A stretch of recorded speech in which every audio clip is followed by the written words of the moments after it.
Tous deux ont trouvé refuge à Clinchamp il y a de cela plus de 80 ans. Leur folie de jeunesse consistant alors en la réclusion à perpétuité dans cet asile perdu aussi gris que verdoyant et semé de fleurs rustiques à la hauteur de leurs rêves simples. Ils se sont aussitôt enracinés dans ce village, jusqu'à devenir deux vieux chardons desséchés.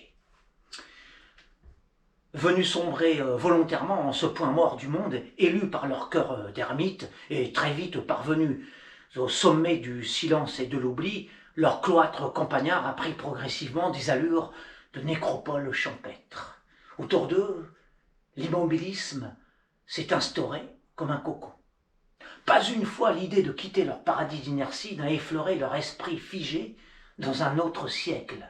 Pétrifiés par des habitudes d'incurables sédentaires, la question ne s'est nullement posée pour eux d'aller s'encrouter ailleurs que dans ce trou immuable. Leur bonheur statique leur a toujours suffi. Aujourd'hui, quasi centenaires, ils ne regrettent rien, au contraire. Ils tiennent farouchement à mourir juste à côté de leur potager où désormais ils courbent vertigineusement le dos en direction de leur salade, patates et pissenlits, aspirent à se fondre définitivement avec les labours dans le lointain, veulent continuer jusqu'au bout à regarder par leurs fenêtres les aubes claires, les tempêtes de l'automne et les crépuscules enténébrés de mélancolie. Oui, à deux doigts de la tombe, ils aiment de plus en plus cette plaine mortelle et cet horizon peuplé d'ailes sombres qui éclairent désormais leur regard.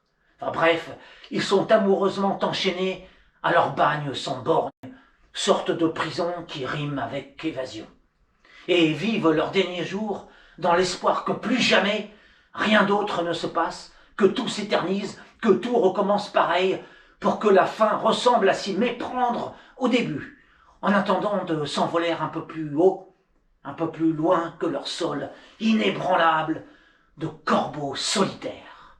Et c'était mon 83e texte sur Clinchamp.